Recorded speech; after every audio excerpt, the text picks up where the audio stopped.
Bénédiction à tous et à toutes. Guidance 212 ce soir. Nous allons naviguer dans la connaissance de l'Éternel. Cette connaissance que le Seigneur m'a fait grâce depuis 2017 de parcourir avec vous. Une expérience longue, riche. Et déjà pour ce soir, je souhaite à tous les clairaudients, clairvoyants de la guidance ascensionnelle, bonne fête de l'ascension, parce que la guidance porte son message sur l'ascension. Et vous êtes sans ignorer que depuis des années, je suis une très très grande partisane de l'ascension, une grande chercheuse au niveau des origines.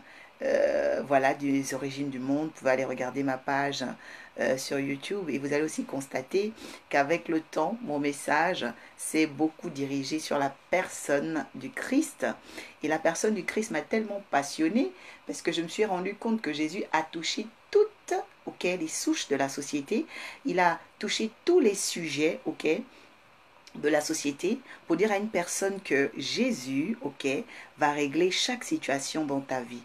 Il n'y a pas un sujet où Jésus-Christ est incapable de régler. Il n'y a pas un domaine que Jésus ne peut pas toucher. Il n'y a pas quelque chose que Jésus, ne puisse pas accomplir pour toi.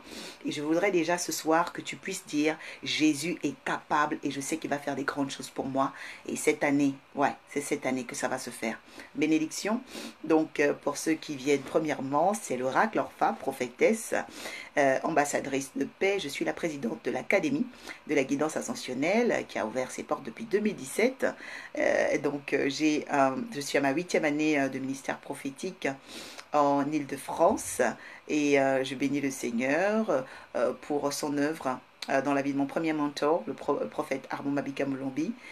Voilà, et maintenant je suis dans un mentorship au Temple de la Foi avec le révérend Raoul Lafaux.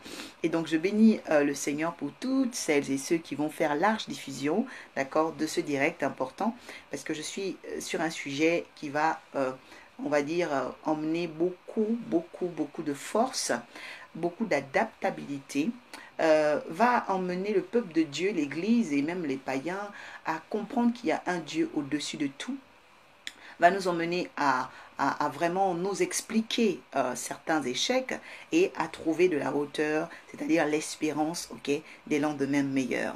Que Dieu te bénisse. Voilà, donc je vois des personnes connectées. Regina, que Dieu te bénisse. Je voudrais que tous ceux qui sont de l'Arche de la Nouvelle Alliance, voilà, fassent diffusion. Je ne vois pas encore Edith, Delphine et Dimitri. Voilà, donc partagez s'il vous plaît dans notre groupe de l'Arche de la Nouvelle Alliance. Voilà, ce sera vraiment très important. Ce sera très important. Voilà. Donc ce soir, il s'agit de parler d'un sujet important. C'est le 8e secret. Et d'ailleurs, c'est le dernier parce que j'ai ouvert... oh my God, Jésus est bon. Une inspiration qui va donner l'objet d'un livre avec la grâce du Seigneur et la foi. Le secret entre Dieu et ses alliés. Parce que il y a beaucoup de gens qui ne savent pas qu'il y a les croyants et il y a les alliés de Dieu. Quelqu'un qui croit, c'est quelqu'un qui, voilà, qui peut croire dans tout. Mais un allié ne peut pas croire dans tout. Parce qu'un allié, il a une alliance. Et l'alliance nous permet de respecter l'engagement qu'on a pris. L'alliance nous permet de respecter ce sur quoi nous avons été appelés. Voilà. Et généralement, les gens qui ne tiennent pas leur alliance, on va dire que c'est des personnes, ce sont des plaisantins, c'est des aventuriers. Pourquoi? Parce que la vie, elle est faite d'engagement. En fait, nous croissons, nous ascensionnons à force, de notre capacité à comprendre notre alliance. Et vraiment, quand je parle du Christ, je parle de Jésus, je vois une forte résilience, c'est le thème de ce soir. On voit quelqu'un qui a été insulté, on voit quelqu'un qui est déjà né, parce que beaucoup de gens pensent que Jésus est né dans le mariage, Jésus est né pendant les fiançailles, donc un peu hypothétiquement bâtard. Et donc Jésus a dû supporter, on va dire, une forme de discrimination à sa naissance et en grandissant. Même dans sa fratrie, il n'avait pas la même considération puisque la grossesse de sa mère était un peu douteuse par rapport à Joseph qui sans l'aide des anges, aurait certainement répudié Marie. Mais la grâce de Dieu était sur Jésus et il a protégé donc cette grossesse-là. Et donc nous voyons que Jésus déjà dans sa naissance, dans sa formation, également va connaître voilà, beaucoup de difficultés. Il va être combattu dans l'église puisque ce sont les croyants même, hein, les pharisiens qui vont combattre Jésus. Donc nous voyons ici quelqu'un qui a vraiment connu la frustration, d'accord, et les plus grandes blessures du Christ, de Jésus, viennent de l'église. Ça, il faut vraiment le savoir. C'est-à-dire que ce ne sont pas les païens qui ont fait du mal à Jésus, c'était les croyants, parce que l'église chrétienne n'existait pas encore, ok. Donc c'était les croyants, les gens qui servaient Dieu, qui ont attaqué Jésus. Et vous voyez après, donc il va mourir, il va ressusciter, ok. Et quand il va ressusciter, il va revenir encore enseigner les mystères à ses apôtres. La Bible dit que même à un moment donné, il va faire des miracles, il va traverser le mur. C'est quelque chose d'assez puissant. Et après ce miracle-là, on voit aussi qu'il va montrer les trous, voilà, les creux de ses mains blessées, ok, pour dire à une personne ce soir que avec Jésus, nous ferons des exploits. C'est vraiment important de le savoir. C'est-à-dire que nous sommes dans un temps où nous n'avons plus le temps de pleurer. Nous n'avons plus le temps, ok, de nous lamenter. Parce que celui en qui nous croyons est tellement fort, il est tellement puissant qu'il a la capacité de changer les temps et les circonstances. Bénédiction. Donc je veux vraiment dire à une personne ce soir que cette guidance 212 va te donner vraiment une espérance nouvelle. Mais c'est une espérance qui a une substance, qui va être accompagnée de la foi. Une espérance qui va te renouveler. Une espérance qui va vraiment te donner de comprendre que tu n'es pas un hasard sur la terre. Au nom de Jésus. Bénédiction. Donc, nous allons tout de suite dans les Saintes Écritures. J'ai deux textes avec vous à traiter. Donc, Genèse 35, versets 16 à 26 et Actes, s'il vous plaît. Non, Luc. Voilà, le livre de Luc, chapitre 24, versets 44 à 52. Ok, ce sont les deux textes qui vont faire l'objet de ce 8e secret entre Dieu et ses alliés. Donc, sans plus tarder, je vais lire la parole de Dieu. La Bible déclare ceci. Ils partirent de Béthel. Père, sanctifie-nous par ta parole, car ta parole est la vérité. Qu'aujourd'hui, Seigneur, tu arraches quelqu'un du danger. Seigneur, tu déprogrammes, Seigneur, et contrecarres par tes anges puissants les malheurs qui étaient, Seigneur éternel, venus pour discréditer cet homme et cette femme au nom de Jésus. Merci de donner le dernier mot à ta puissance, Seigneur, au nom de Jésus-Christ. Bénédiction. La Bible déclare ceci dans Genèse 35, versets 16 à 26. Ils partirent de Béthel, il y avait encore une certaine distance jusqu'à Ephrata. Lorsque Rachel accoucha, elle eut un accouchement pénible. Et pendant les douleurs de l'enfantement, la sage-femme lui dit, ne crains point, car tu as encore un fils. Verset 18. Et comme elle allait rendre l'âme, car elle était mourante, elle lui donna le nom de Ben-Oni, mais le père l'appela Benjamin. Verset 19. Rachel mourut et fut enterrée sur le chemin d'Ephrata, qui est Bethléem. Jacob éleva un monument sur son sépulcre. C'est le monument du sépulcre de Rachel qui existe encore jusqu'à aujourd'hui. Israël partit et dressa sa tente. On dit que Israël partit et dressa sa tente. Remarquez que c'était Jacob son mari, mais maintenant on l'appelle Israël. Il partit et dressa sa tente au-delà de Migdal-Éder. Pendant qu'Israël habitait cette contrée, Ruben alla coucher avec Bila.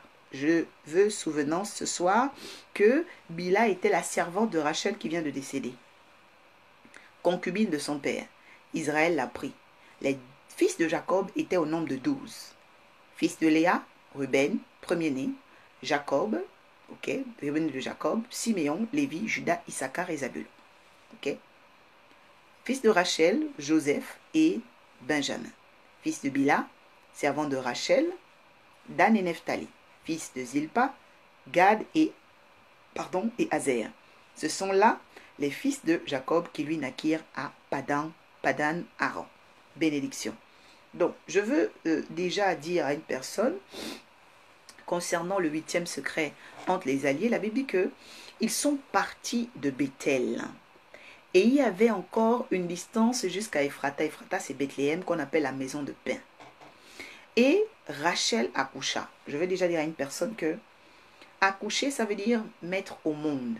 C'est envoyer un nouveau-né. Ok? C'est une nouvelle naissance.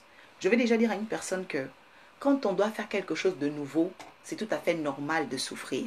Quand on doit faire quelque chose d'inhabituel, c'est tout à fait normal de souffrir, d'avoir des difficultés, ok? Parce que les choses qui sont nouvelles, qu'on appelle les prémices, elles peuvent sortir par la douleur, d'accord? Mais le problème, c'est quoi? Moi, je veux parler ce soir du secret qui est le huitième, le déterminant, le décisif. Quand tu es un allié de Dieu, tu ne dois jamais manquer de celui-là, parce qu'il est rédhibitoire. La Bible dit que Jésus a souffert lui-même aussi de douleurs. Mais nous voyons une femme ici qui a des douleurs, mais malheureusement, elle ne comprend pas, ok, l'intelligence de ces douleurs. Chaque douleur doit être lue. Vous savez, on ne peut plus au jour d'aujourd'hui souffrir sans comprendre pourquoi nous souffrons. Et c'est pourquoi beaucoup de gens n'arrivent pas à décoller dans leur vie. Parce que quand tu souffres, tu ne t'expliques pas pourquoi je souffre. C'est important, ok, de savoir expliquer une douleur. La Bible dit que elle était dans les douleurs de l'enfantement. Ça veut dire qu'il y a des douleurs, ok, qui viennent parce qu'elles doivent sortir quelque chose. Alors ces douleurs-là, tu dois apprendre à te les expliquer. Tu dois apprendre à te fortifier en elles. Parce que quand tu es l'allié de Dieu, tu ne pourras, ok, enfanter, tu ne pourras faire des choses nouvelles, des prémices, si tu ne passes par des douleurs, si tu ne passes par des épreuves. C'est quelque chose que chaque enfant de Dieu doit intégrer. C'est pourquoi ce soir, je parle, ok, de ce huitième secret qu'on appelle la résilience. La résilience est connue comme étant, ok, une capacité, ok, que l'humain développe face à un choc traumatique. Choc traumatique. C'est-à-dire que c'est une capacité que tu développes devant un choc traumatique. Parce qu'il y a des chocs qui ne sont pas traumatiques, ok? Mais ce choc peut être traumatique dans le sens où les douleurs de l'enfantement étaient traumatisantes pour Rachel. La Bible dit que Rachel, parce que le thème déjà Rachel, vous savez, ça veut dire brebis. Je voudrais que quelqu'un écrive ici que les douleurs de ma vie ne m'emmèneront pas à la mort. C'est vraiment important parce que je parle aujourd'hui sous, ok, l'instauration et la surveillance des anges de l'ascension. L'ascension, c'est le temps où chacun doit vivre dans la résilience des douleurs terrestres. Jésus prouve, lorsqu'il s'élève au-dessus de ses apôtres, que même si on m'a cloué, on m'a crucifié, on m'a insulté, on m'a grugé, on m'a craché dessus, je peux passer outre parce que je m'explique cela dans ma prophétie. Nous allons comprendre ce soir. La Bible dit que la brebis, donc Rachel égale brebis. Donc Rachel va accoucher péniblement. Mais lorsque cette femme accouche, elle vient accoucher, ok, un nouveau-né, d'accord? Donc le nouveau-né de Rachel, est une bénédiction, c'est quelque chose de nouveau, c'est quelque chose qui est inhabituel dans l'atmosphère, parce que nous voyons même le prénom, par exemple, qu'elle va donner à l'enfant, ok, sera en fonction de l'événement. Je vais déjà dire à une personne que dans la résilience, nous ne pouvons pas conjuguer ce que les événements disent. Ça, c'est dangereux. La Bible dit que, ok, lorsque Rachel accoucha, elle accoucha avec les douleurs. Mais une femme vient lui parler, qu'on appelle la sage-femme. La sage-femme, ok? C'est qui la sage-femme? Ce sont les différentes personnes autour de toi, ok? Qui connaissent l'expérience que tu traverses. Je dis à une personne, c'est le temps où tu dois chercher une sage-femme. La Bible dit que elle était déjà veuve, celle qu'on appelle Ruth. Mais elle a trouvé une sage-femme qu'on appelle Naomi. La Bible dit que les sages-femmes d'Égypte ont gardé Moïse en vie. Je suis là ce soir pour parler à une personne qui est presque au précipice, qui est au bord d'une douleur, qui est au bord d'une dépression, qui est au bord d'une perte. Peut-être qu'on va te chasser du travail, te chasser de ton mariage. Tu te demandes, qu'est-ce qui va se passer? Le Seigneur vient te dire, par la sage-femme que je peux être aujourd'hui, que tu accoucheras sans mourir. La Bible dit que cette femme-là a été remplie de crainte et de peur. Le verset 17 dit, pendant l'enfantement, la sage-femme lui dit, ne crains point, car tu as encore un fils. Tu as encore un fils. Parce que vous savez, il y a des femmes qui vont accoucher et puis c'est un mort-né qui sort. Mais elle lui dit, tu as encore un fils. Elle n'a pas dit, tu as encore un bébé. Elle n'a pas dit, tu as encore un enfant. C'est-à-dire quoi? C'est-à-dire que celui qui vient est déjà prêt. Celui qui vient est grand. Celui qui vient va te donner l'accroissement. Parce que le livre d'Ésaïe 9, verset 5 dit que un enfant nous est né. Mais vous voyez qu'ici, ce n'est pas un enfant qui est né. C'est un fils. Ça veut dire que ce fils-là est une merveille. Ça veut dire que ce fils-là, ok, n'a même pas besoin de croissance. C'est-à-dire qu'il vient avec une grandeur. Je dis à une personne, il y a des douleurs d'enfantement, des douleurs de travail, des douleurs de mariage, des douleurs de rencontre qui viennent avec des merveilles. Pourquoi? Parce que, en réalité, ce que tu vas enfanter, ce ne sera pas une bénédiction enfant. C'est une bénédiction fils. Je veux qu'une personne écrive ici. Mes douleurs enfantent des bénédictions fils, pas des bénédictions enfants. Oui, parce que les bénédictions enfants, ce sont des bénédictions qui traînent. Ce sont des bénédictions qui traînent. Mais les bénédictions fils, ce sont des bénédictions merveilleuses. Ce sont des bénédictions merveilleuses. Je parle de quelqu'un, ok, qui ne doit pas échouer devant les douleurs, qui ne doit pas se décourager devant les épreuves. Parce que nous sommes dans un monde où il y a tellement de chocs traumatiques que sans la résilience, tu ne peux, ok, aller et passer outre. Je veux vraiment qu'une personne comprenne que cette résilience-là te soit donnée au nom de Jésus. La Bible déclare que par l'affliction, nous découvrons le fruit qu'on appelle la persévérance. Et la persévérance va produire en nous la patience. C'est ce qu'on appelle la résilience. C'est-à-dire que nous sommes des enfants de Dieu, c'est vrai. Mais Dieu ne va jamais nous épargner les douleurs. Dieu ne va pas nous épargner les séparations. Dieu ne va pas nous épargner les décès. Mais devant ces situations, apprends à t'entourer des sages femmes. Parce que même dans les douleurs, même dans les problèmes, tout dépend des personnes à qui tu donnes tes oreilles. Quelqu'un dit dans mes douleurs, je dois faire attention à qui je donne mes oreilles. Ça, c'est vraiment très important. Troisième chose, ok? Lorsque nous sommes dans les douleurs, la Bible dit que, le verset 18, elle allait rendre l'âme. Oh, mighty Lord, je dis à une personne, faites attention. Quand vous avez mal, évitez de rendre l'âme. L'âme, c'est quoi? L'âme, c'est la parole. C'est-à-dire que tu commences à dire des choses négatives parce que tu as mal. Tu commences à dire des mauvaises paroles parce que la situation est dangereuse. Non. Il faut faire très très attention à vos paroles quand les choses ne sont plus en votre faveur. Pourquoi? Parce que c'est de la même façon, lorsque les choses ne sont plus en votre faveur, qu'elles peuvent être transformées en bien. La Bible dit qu'elle allait rendre l'âme et elle était mourante. Vous savez, Jésus dit à ses apôtres, je me sens mal et je sens la tristesse jusqu'à la mort. C'est-à-dire qu'il était en agonie et même il avait prié et il y avait des grumeaux qui sortaient de lui. Mais il a dit, Seigneur, que ce ne soit pas ma volonté mais la tienne. La Bible dit quoi? La Bible dit que pendant que Rachel rendait l'âme dans Genèse 35, verset 18, une femme lui dit, ok, oh mighty Lord, elle donne un nom. La Bible dit qu'elle appelle l'enfant Ben-Oni. Je suis allée chercher la signification de Ben-Oni. Ben, en hébreu, en Israël, ça veut dire le fils. Ben, ok? Le fils, Ben. Et elle dit Oni. Quand on dit honta Oni, ça veut dire la honte. En fait, Rachel considérait désormais que le fait d'accoucher dans la douleur, le fait d'avoir été éprouvé, le fait de sentir la mort, ok, était une honte. Je dis à une personne, tu ne mourras pas dans la honte au nom de Jésus. Écrit ici ce soir, mon accouchement ne sera pas une honte au nom de Jésus. Pourquoi? Parce que beaucoup de gens redoutent l'accouchement. Les gens redoutent, ok, les douleurs. Les gens redoutent les séparations, les déceptions. Non, ce sont des choses qui font partie de ta vie. Ce sont des choses qui font partie de ta vie. Et tu vas le découvrir dans le livre de Luc. Luc 24 qui parle de l'ascension. Parce que beaucoup de gens ne comprennent pas ce qu'on appelle l'ascension. L'ascension, c'est la capacité de résilience au-delà et au-dessus des pénibilités. C'est vraiment important. Quelqu'un écrit ici, mon ascension va m'élever au-dessus de toute peine et de toute douleur au nom de Jésus. C'est très important. Parce que l'ascension ne se fait pas sans douleur. Parce que même déjà de séparer des personnes avec qui il était depuis 3 ans, les 12 apôtres étaient avec Jésus depuis toujours, mais il a dû s'en séparer. Il a dû s'en séparer. D'accord? La Bible dit quoi? La Bible dit que elle a voulu donner le nom de Ben-Oni. C'est-à-dire le fils de la honte, le fils de ma honte. Mais la Bible déclare que le père appela cet enfant le fils de ma droite. Vous entendez?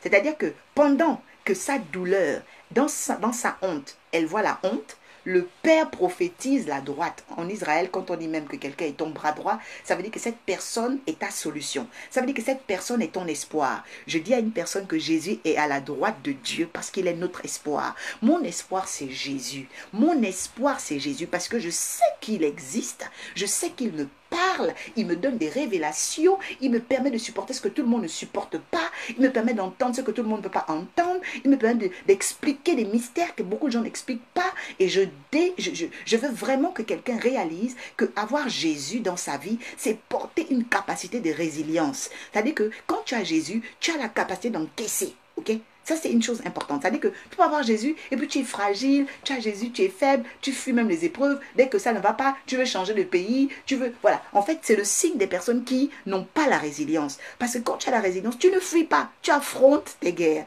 tu affrontes tes combats. Quelqu'un dit, c'est terminé le temps où je fuyais mes guerres, je vais les affronter par la puissance de Dieu. Tu peux dire, c'est moi au nom de Jésus. La Bible dit quoi? La Bible dit que le Père l'appela le fils de ma droite. Au lieu que ça devienne le fils de la honte, il est devenu le fils de la droite. Je dis à une personne, même si le père de ton enfant t'a laissé, même si pour lui c'était un enfant de la honte, cet enfant-là peut devenir le fils de la droite. Nous voyons beaucoup de personnes qui ont réussi leur vie, ok, parce qu'elles ont eu à vivre ce qu'on appelle le mystère de la résilience. Quelqu'un qui ne vit pas dans la résilience est une personne qui va terminer par tomber. Tu dois apprendre à te renouveler. Tu dois apprendre à rebondir. C'est vraiment important. Pourquoi? Parce que tu vis. Parce que tu vis. Vivre, c'est espérer. Ceux qui vivent sont ceux qui espèrent en l'éternel. Ceux qui n'ont plus d'espérance sont au cimetière. Lorsque tu n'as plus d'espérance, tu es au cimetière. Et même la Bible dit quoi? Que même au milieu des morts, l'esprit de résurrection est venu ressusciter des personnes qui étaient à côté de certains prophètes. Je dis à une personne que nous sommes dans un mystère qui s'opère au travers de la foi. La Bible dit ensuite au verset 19 que justement, à cause du manque de résilience, Rachel va mourir. Et elle fut enterrée sur le chemin d'Ephrata, qui est Bethléem. Bethléem, ça veut dire la maison du pain. Écoutez bien, la maison du pain. Je dis à une personne, même si tu as vu qu'il y a des personnes qui sont mortes en chemin dans ta vie, parce que la mort en chemin, c'est quoi? Ce sont les personnes qui se sont découragées en chemin. C'est les personnes qui n'ont plus cru en ton rêve. C'est des personnes qui n'ont plus cru en toi. C'est des personnes qui n'ont plus cru. La personne n'a plus cru à sa relation avec toi. La personne n'a plus cru que tu pouvais être une solution. La personne n'a plus cru que tu pouvais être sa sœur. La personne n'a plus cru que tu peux être sa femme. La personne n'a plus cru que tu peux être son oncle. La personne n'a plus cru. Quand les gens ne croient plus en vous, ils rendent l'âme. C'est pourquoi on dit c'est mort. Alléluia. Donc, c'est important de savoir que quand il y a des morts ambiantes, tu dois aller au plus profond de toi, puiser au-dedans de toi la capacité de la résilience, la capacité, ok, de puiser au-dedans de toi la vie. Parce que nous devons savoir une chose, la vie n'est pas dans la vue. La vie est à l'intérieur. Parce que c'est ce que tu es à l'intérieur qui va provoquer le changement des événements extérieurs. La Bible dit quoi? La Bible dit qu'elle fut enterrée sur le chemin de Bethléem. Le Bethléem, c'est le pain. Jésus a dit, quand vous priez, apprenez à dire, Seigneur éternel, donne notre pain de ce jour. Pourquoi? Parce que celui qui ne demande pas le pain, celui qui ne demande pas Bethléem, va mourir sur le chemin d'Ephrata. Je suis en train de parler à une personne ce soir. Nous devons apprendre à demander le pain à Dieu. Nous devons apprendre à réclamer le pain à Dieu. Jésus dit, quand vous cognez, on vous ouvrira. Quand vous demandez, on vous donnera. Le royaume des cieux est forcé, ce sont des violents qui s'en emparent. Toutefois où tu as un besoin, il est légitime que tu demandes. Toutefois où tu as une attente, il est légitime que tu demandes. Nous sommes dans une époque où les chrétiens veulent fermer la bouche. Dieu connaît mes pensées, Dieu connaît mes problèmes. J'ai dit non, à partir d'aujourd'hui, tu dois formuler ton désir. Quelqu'un dit à partir d'aujourd'hui, je vais formuler mon désir au nom de Jésus. Alléluia. La Bible dit que la femme meurt, elle voit la honte. Mais le père qui voit, ok, cette mort-là, dit quand même que l'enfant ne sera pas la honte, l'enfant sera l'honneur. Parce que la droite, c'est l'honneur. La Bible dit quoi? La Bible dit ensuite que elle sera enterrée, donc, ok, dans un sépulcre qui existe encore jusqu'à aujourd'hui. Et que Israël partit. Ça veut dire qu'il a maintenant, après la mort, écoutez, je parle à une personne, après la mort de Rachel, Jacob a pris conscience de sa prophétie. Ça veut dire que ce n'est pas toutes les morts qui vont te laisser mort. Il y a des morts qui vont te donner un nouveau nom. C'est-à-dire que qui vont te faire prendre conscience de qui tu es. Oui, c'est vraiment important. Il y a des décès des gens qui te font, en fait, qui t'ouvrent l'intelligence. Parce que je me souviens quand même, et nous avons souvenance que cette femme dans Genèse, ok, 27, va quand même prendre les fétiches, les téraphins de son père qu'elle va mettre dans le sexe. Ça veut dire que c'est une femme déjà, elle était peut-être en alliance avec Jacob, mais elle avait beaucoup de liens. C'est-à-dire que Rachel était une femme quand même assez problématique. Et Jacob ne pouvait pas prendre conscience de son appel aux côtés d'une femme qui avait trop de liens. Cette femme avait trop de téraphins. Elle avait des liens avec son père, des liens familiaux. C'était très compliqué. Donc Rachel était vraiment une brebis consacrée à la maison de son père. Et ce qui fait que, pour que Jacob porte la prophétie d'Israël, eh bien, il a fallu qu'elle meure. Quelqu'un dit, il y a des gens qui doivent mourir pour que je porte ma prophétie. Ça aussi, c'est très important pour comprendre la résilience. Voilà. Maintenant, la Bible dit quoi? Il dressa une tente à Migdal Éder Pendant qu'Israël habitait cette contrée, ok, il était sous une tente. La tente, c'est quoi? La tente, c'est, ok, la capacité d'être couvert. Parce que quand il y a une mauvaise atmosphère de décès même, vous voyez, on dit à la femme de se couvrir la tête, tout ça. Voilà, les gens d'être vraiment, de se cacher. On couvre même les vêtements dans la maison, on couvre qu'on appelle les meubles. Voilà, quand il y a un décès, c'est vraiment... Pourquoi? Parce que on estime que les particules de la mort, parce que les particules sont invisibles, hein, ce sont voilà, les particules de la mort ne doivent pas toucher, ok, certaines personnes. Je dis à une personne, je ne sais pas combien de morts il y a eu, mais je te désacralise, je t'enlève du milieu, ok, de cette ambiance morose, de cette ambiance maléfique au nom de Jésus. Parce que même quand il y a beaucoup de décès, vous savez, parfois dans votre famille, on vous programme maintenant à être banal, on vous programme à être dépressif, on vous programme à voir les choses tellement noires. Je déclare établi que cette mort n'aura pas d'impact sur toi au nom de Jésus. La Bible dit quoi? La Bible dit que, en même temps que cette femme est morte, il a donc entré dans la contrée de Migdal Eder. La Bible dit que le fils aîné, regardez un peu, Ruben va coucher avec Bila. J'insiste encore là parce que Bila est la servante de Rachel. Voyez-vous le lien? Quand la femme légitime meurt, la servante prend, c'est-à-dire l'esclave. Je suis en train de parler à une personne. Quand tu n'as pas la capacité de résilience, tu vas laisser les esclaves voler ta place. Tu vas laisser les gens qui n'avaient même pas le droit, ok, d'être dans ta prophétie rentrer. Je déclare maintenant une distance de 10 000 coudées, 10 000 kilomètres spirituels entre toi et les esclaves qui veulent voler ta place au nom puissant de Jésus. Dieu va les emmener au loin parce que Agar a fui. Voyez-vous, nous voyons ici que Ruben, qui était le fils de Jacob, est allé coucher avec Bila, la concubine de son père.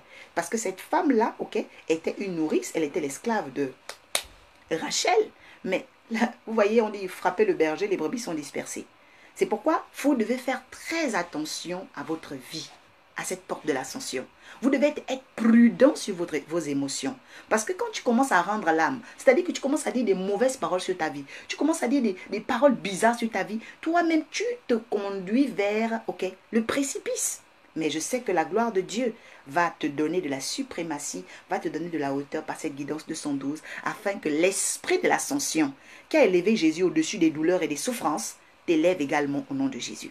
Quelqu'un dit, je m'élève au-dessus des douleurs et des souffrances. Parce que Christ l'a fait, je le ferai, car je suis son imitateur au nom de Jésus. La Bible dit ensuite que les fils de Jacob étaient au nombre de 12. Maintenant, on cite les fils de chaque, ok, les enfants, ok, respectifs des femmes. Je vais déjà dire à une personne, quand tu as de la résilience, tu dois t'arranger à produire quelque chose de particulier. Parce que nous voyons ici que chaque femme est connue dans l'histoire d'un homme en fonction de ce qu'elle va produire.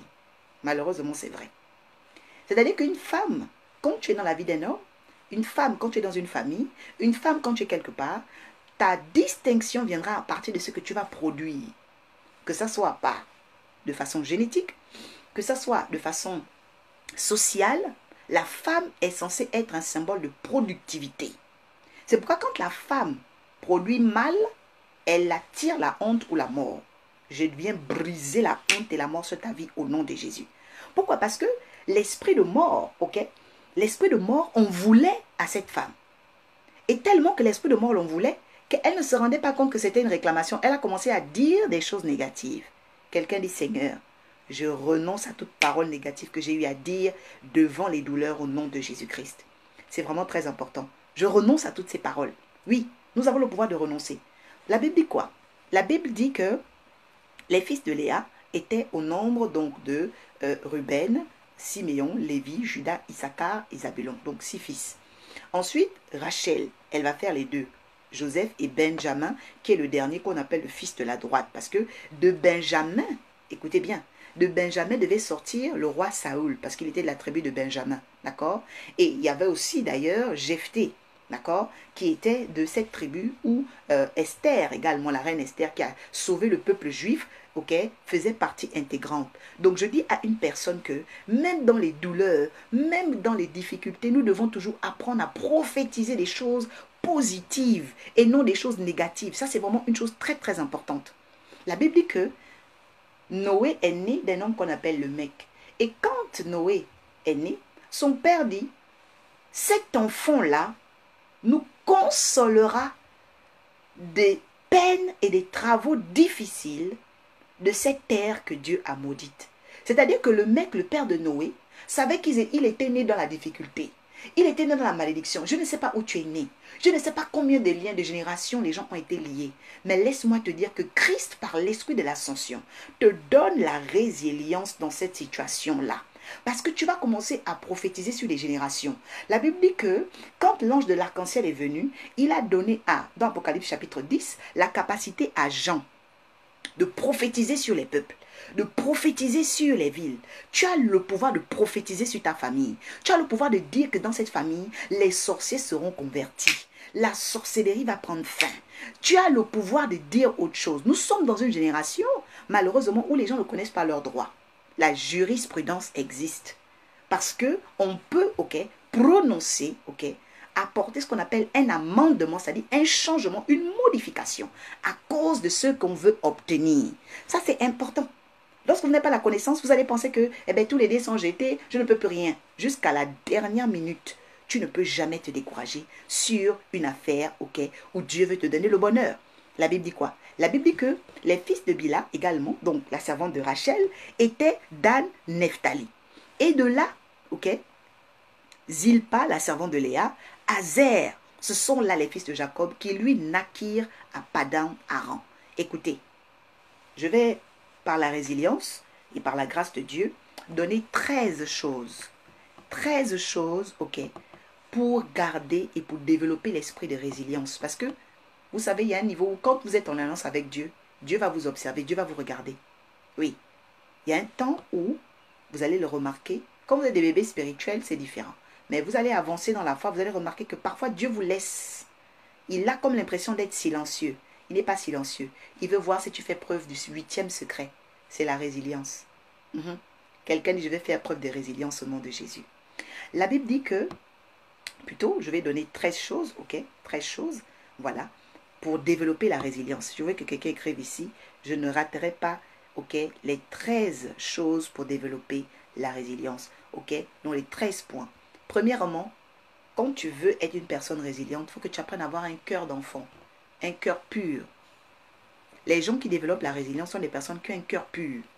Jésus avait un cœur pur.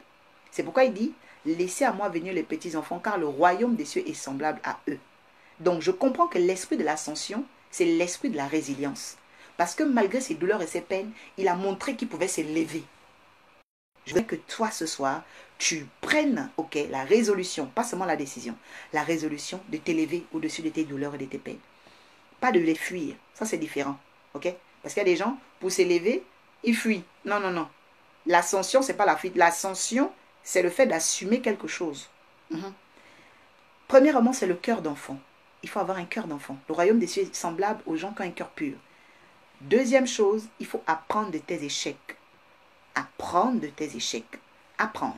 Celui qui apprend prend quelque chose. C'est vrai, tu as échoué, mais apprends. Il faut apprendre. Qu'est-ce que tu as appris de cet échec? Il faut prendre quelque chose dans l'échec. Ça, c'est important. Un échec, c'est pas tous les deux sont gelés, non. Prends quelque chose quand ça échoue. La Bible dit que même dans les ossements desséchés, on peut ramener la vie. Il faut prendre quelque chose dans l'échec. À partir d'aujourd'hui, je déclare que tes yeux s'ouvrent sur chaque échec de ta vie afin que tu retires la part qui est à toi au nom de Jésus. Troisième chose, pour développer la résilience, tu dois avoir confiance en toi et confiance en Dieu.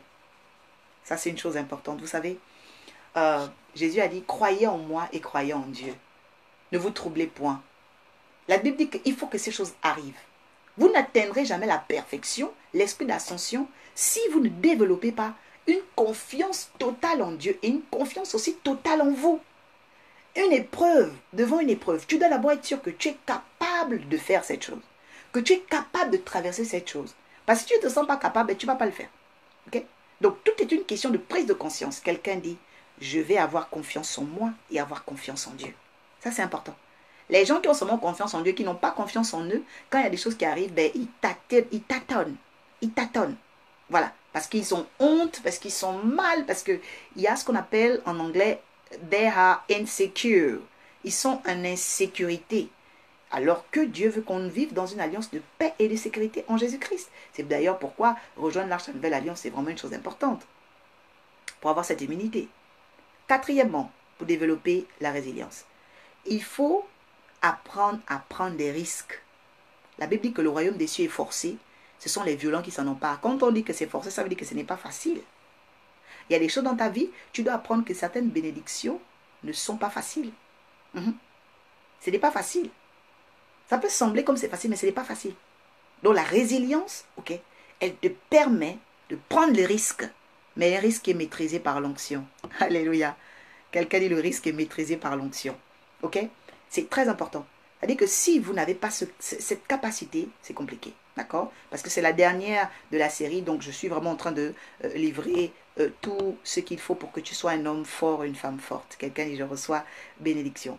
Cinquièmement, pour développer la résilience, tu dois chercher la paix au lieu de la raison. Tu dois apprendre à chercher la paix au lieu de la raison. La Bible déclare, poursuivez la paix. Soyez en paix avec tous. Vous savez, dans l'église, il y a des gens qui veulent avoir raison. Oui, moi j'ai raison. Même dans les couples, oui, elle m'a fait du mal. Il m'a fait du mal. Oui, ma soeur a mal parlé. Ma soeur m'a accusé. Je lui ai demandé de m'emmener un colis. En fait, tu veux avoir raison. Dans le royaume des cieux, on ne cherche pas à avoir raison. On cherche la paix. Ça, c'est important. Apprends, si tu veux développer la résilience, ne cherche pas à avoir raison. Cherche à avoir la paix. Ça, c'est important. Parce que le problème, c'est qu'il y a des gens, tellement que tu vas avoir raison, mais tu ne te rends pas compte que ta raison t'emmène à la chute. C'est-à-dire que tu vas avoir raison, tellement tu vas avoir raison, ça t'emmène à la chute. Faire attention. Ok? Cherchez la paix, poursuivez la paix, dit la Bible. Amen. Donc, cinquièmement, celui qui développe la résilience, ok, doit chercher la paix avant la raison. Il faut chercher la paix. C'est important. Parce que la raison, ok, elle est Hélène. Et vous savez qui est Hélène. Bon, je ferme cette parenthèse. Ok? Parce que les hellénistes, il y a beaucoup de choses à dire là-dessus. Sixièmement, les gens qui ont de la résilience sont des personnes qui ont de la provenance. Des personnes qui ont la maturité. Il faut développer la maturité, c'est-à-dire apprendre à te mettre à la place des autres. Voilà. On appelle aussi ça l'empathie. Voilà. Il faut développer sixièmement cela. Il faut avoir de la provenance. Il faut savoir à te mettre à la place des autres. Voilà. Qu'est-ce que je ferais si j'étais Jésus dans telle situation? Ben, c'est là la sagesse, parce que nous voulons avoir la sagesse de Dieu. Ok? Ton fils fait quelque chose, ton mari fait quelque chose. Bon, si tu étais Jésus, comment Jésus aurait réagi dans cette situation? Alors tu trouves le chemin. Ok? Tu trouves le chemin. Il faut savoir te mettre à la place d'eux. D'accord? Septième chose à développer, d'accord, c'est l'intégrité. C'est-à-dire que ton oui soit oui, que ton non soit non. Et puis être sincère avec toi. Voilà. C'est-à-dire que les choses qui peuvent te mettre en danger, évite-les. Simplement. Voilà. Il faut savoir dire oui, il faut savoir dire non. C'est-à-dire qu'il y a des gens qui pensent que oui, avoir la résilience, ça veut dire, attention, avoir la paix avec les gens, ça veut dire que tu ne peux pas dire non. Non, ça c'est stupide. Il faut savoir dire non, parce que c'est simplement non. En fait, celui à qui tu dis non, tu lui donnes l'occasion d'avoir quelqu'un qui lui dira oui. Ok? C'est vraiment important. Celui à qui tu dis non, tu lui laisses l'occasion de trouver quelqu'un qui lui dira oui. D'accord? Mais quand tu es confus, tu es un peu, voilà, mi-figue, mi-raisin, en fait, tu deviens le Satan, c'est-à-dire que tu t'opposes à ce que la personne trouve quelqu'un qui lui dira oui. Parce que quelqu'un qui est flou déjà n'est pas net, ok? Vous voyez dans l'église, il y a des chrétiens comme ça, ils ne savent pas, ils sont confus, voilà. Ils ne savent pas où ils vont. C'est dangereux. Et que tout esprit de confusion soit chassé de ta vie au nom de Jésus, ok? Donc, huitième point également, il faut garder son œil en bon état. Vous savez, il y a des gens qui ont une analyse malade. Le livre de Matthieu 6, 22 et 23 dit, si ton œil est en bon état, ton corps sera dans la lumière. Mais si ton œil est en mauvais état, ok, tout ton corps sera malade, d'accord? Donc, c'est très important, ok, juste 20 minutes, hein? Et donc, c'est très important, ok, de savoir que il y a une dimension, d'accord, où si ton œil est en mauvais état, d'accord, tu ne peux pas développer la lumière. Mais si ton œil, d'accord, est en bon état, tu vas développer la lumière. C'est-à-dire que notre vie dépend de notre regard. Alléluia. Quelqu'un écrit ici, ma vie dépend de mon regard. Ok? Donc j'étais sur le huitième point, garder son œil en bon état. Neuvième point, maintenir une guidance claire. La guidance claire. Tu dois apprendre à lire les signes. Tu dois apprendre de beaucoup de choses. Tu dois vraiment être sensible, intuitif. C'est important. C'est-à-dire que les personnes qui ne font pas confiance au Saint-Esprit, ne font pas confiance au don du Saint-Esprit sont des personnes qui vont aussi tâtonner. D'accord? La résilience s'accompagne de ça. La résilience, c'est maintenir la guidance, qui est ce qu'on appelle la sensibilité du monde de l'au-delà, la sensibilité avec le monde des clairvoyants et des clairaudients. Ok? Donc, c'est une sensibilité. Maintenir une guidance. 10e point, il faut s'adapter. Il faut vite t'adapter. C'est-à-dire que les changements ne doivent pas te faire peur. Si tu quittes un quartier, tu quittes un pays, tu quittes, voilà, il faut t'adapter. D'ailleurs, c'est pourquoi on dit que quand on a Jésus, après la nouvelle naissance, il faut se convertir. Parce que si tu ne changes pas ta monnaie, quand tu viens en France, tu viens avec le dollar, ce sera un peu compliqué. D'accord? Il faut convertir ses pensées. Quelqu'un dit, je dois convertir mes pensées. Ok? 11e point, il faut savoir te défendre. Et là, c'est important. C'est-à-dire qu'à un moment donné, quand on est une personne qui a de la résilience, ok, tu dois avoir du caractère. Tu dois te défendre devant les forces maléfiques ou bien tout ce qui peut menacer ton intégrité. C'est important. Il faut savoir être un lion ou une lionne. Ok? Voilà. Quelqu'un te cherche la guerre, eh bien, il aura ce qu'il veut. Ok? Donc, c'est important. C'est-à-dire que être résilient, c'est pas être mou. Voilà. Quelqu'un veut t'affronter, la Bible déclare, je vous ai donné le pouvoir de marcher sur les serpents et les scorpions et sur toute la puissance du diable, et rien ne pourra venir au nom de Jésus. Quelqu'un reçoit cette capacité au nom de Jésus de se défendre. 12e point, il faut savoir, ok, regarder à Dieu au lieu des hommes. Ah, là, c'est important. C'est-à-dire qu'il faut savoir regarder à Dieu avant les hommes, ok? C'est-à-dire qu'on regarde les hommes après. Il faut regarder les hommes après. Vous savez, il y a des gens qui ont abandonné la foi parce qu'ils ont vu, je ne sais pas, un pasteur en Bermuda, une femme de Dieu peut-être en décolleté. Vous voyez, il y a des gens comme s'ils abandonnent la foi parce qu'ils se disent, oh mais c'est pas normal, une femme de Dieu ne doit pas s'habiller comme ça. Une femme de Dieu ne doit pas, je ne sais pas, vous savez, il y a des gens qui sont dans l'angélisme, hein, voilà. Mais l'homme de Dieu, d'accord, est un homme, ok? Il n'est pas Dieu. Donc, il faut savoir avoir ce qu'on appelle, permettez la tautologie, la répétition, il faut apprendre à regarder d'abord à Dieu qui l'a appelé et ensuite à lui, parce que c'est lui l'enseignant. Ok? Ça, c'est important. C'est-à-dire que quelqu'un qui développe la résilience n'est pas dans l'angélisme. Non, ne soyez pas dans l'angélisme. D'accord? Voilà. Vous pouvez apprendre des nouvelles sur l'homme de Dieu, des informations étranges. Il ne faut pas que ça vous fasse peur. Ça ne doit pas vous troubler. Vraiment, ça, c'est important. Ok? Donc, il faut développer cette capacité. Je regarde d'abord à Dieu avant l'homme. Ok? Ça ne veut pas dire que je ne regarde pas aux hommes, parce que ça, c'est différent. Ça, c'est l'esprit de rébellion et même, c'est ce que Lucifer a voulu faire avec Dieu. Ok? C'est vraiment un conflit d'autorité. Non, c'est pas bon. On compte sur les hommes. La Bible déclare dans le livre de Romains, ce que nous le faisons pour Dieu et pour les hommes. Ok? Donc, tout ce qu'on fait a toujours une valeur du mystère de la croix. C'est vertical et horizontal. Vertical pour Dieu et ensuite horizontal. Ok? Donc, pour ceux qui sont dans l'académie, vraiment, ils savent de quoi je parle. Ok? Voilà. Maintenant, donc après le fait de regarder à Dieu et ensuite aux hommes, le 13e point. Oui. Quand vous avez la résilience, vous devez croire en votre progrès. Chaque étape, chaque jour, tu vas te dire, aujourd'hui j'ai tressé quelqu'un, aujourd'hui j'ai gagné 20 euros, hier j'ai coiffé une dame, hier j'ai fait un travaux mécanique. En fait, chaque étape de ta vie doit te stimuler. Tu dois sentir que tu progresses. Vous savez, quand tu es un allié de Dieu, vous regardez Jacob. Jacob était dans la maison de Laban pendant 20 ans. C'est la résilience qui lui permet de sortir. Et il sort avec des femmes, il sort avec des bœufs. Je dis à une personne, après cet enseignement, tu vas considérer chaque chemin par lesquels tu passeras. Ça, c'est Proverbe, c'est ce qu'il le dit. Considère les chemins par lesquels tu passes. Amen. Tu dois les considérer. Il faut considérer les chemins que tu traverses, ces étapes. Vous savez, il y a des gens, ils sont trop pressés, ils sont là et j'ai rien. Voilà. Et après, tu tombes dans les vices parce que tu es pressé. Tu veux gagner très vite de l'argent. Tu te dis, voilà, mais Dieu ne t'a pas oublié. Dieu ne t'a pas oublié. Alléluia. Vraiment, ce message, c'est pour emmener les gens à réaliser que Dieu a un œil sur nous et que chaque étape est importante, mais il y a un moment où il nous observe. Et quand Dieu t'observe, tu dois développer la résilience. Quelqu'un dit, quand Dieu m'observe, je dois développer la résilience. Donc le 13e point, ok, c'est celui-là. Il faut savoir croire en ton progrès. Moi, l'oracle, je crois en mon progrès. Personne ne peut me faire croire que je ne progresse pas. C'est même pas possible. Même un démon ne peut pas me le faire croire. Ok? Donc ça, c'est vraiment important. Il faut croire en votre progrès. Il faut croire en votre ascension. C'est très important. Maintenant, vous allez comprendre pourquoi croire en son progrès dans le livre de Luc. Ok? Luc 24. Parce que c'est l'ascension. Hein? Quelqu'un dit c'est le jour de l'ascension. Je dois croire en mon progrès. D'accord? Alors, le livre de Luc 24.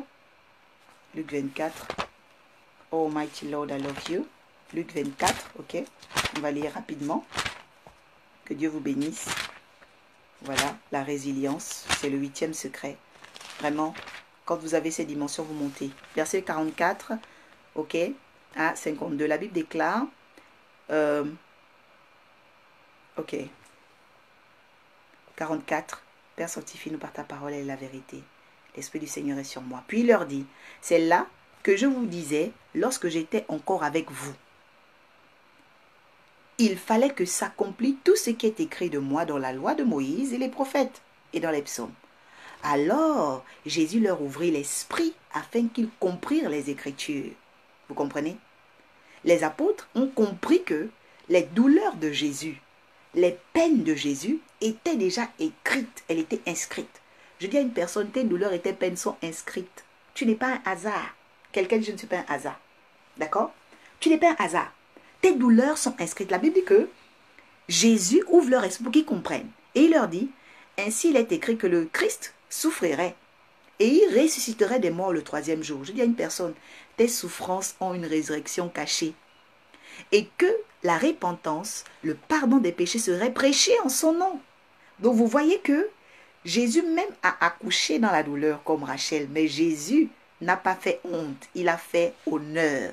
Parce que cet honneur permet le pardon de tes péchés et mes péchés. Alléluia. Le pardon des péchés de toutes les nations a commencé par Jérusalem. Verset 48. Vous êtes témoins de ces choses. Et voici, j'enverrai sur vous ce que mon Père a promis, les ordres du Saint-Esprit. Quelqu'un crie les ordres du Saint-Esprit. Mais vous restez dans la ville jusqu'à ce que vous soyez revêtus de la puissance d'en haut. Verset 50. Il les conduisit à Béthanie, et ayant levé les mains, il les bénit. Pendant qu'il les bénissait, il se séparait d'eux et fut enlevé au ciel.